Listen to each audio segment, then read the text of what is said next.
Hey, Stephen Freeborn here from freeborntrainingsystems.com. And real quick, I just want to talk to you about a problem that I have.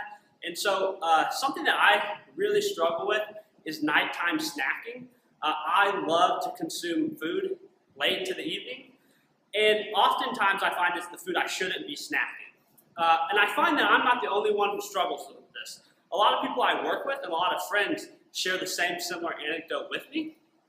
Funny enough though, hunger can sometimes be a signal that we're also somewhat sleep deprived. The feeling of hunger and the feeling of being fatigued and needing sleep can sometimes mask as one or the other.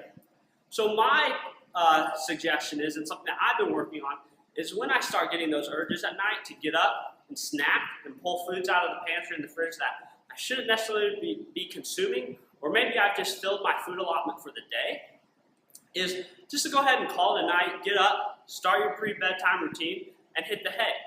You'll be better off for it because one, chances are you really do need more sleep, and you won't have consumed all those extra calories and nutrients you either don't need or foods that you shouldn't be really eating. So give that a try. Next time at night, you feel the hunger starting to come on, instead of getting up and going for that snack before bed, just head straight to bed. Start your pre-bed routine and just go right to sleep.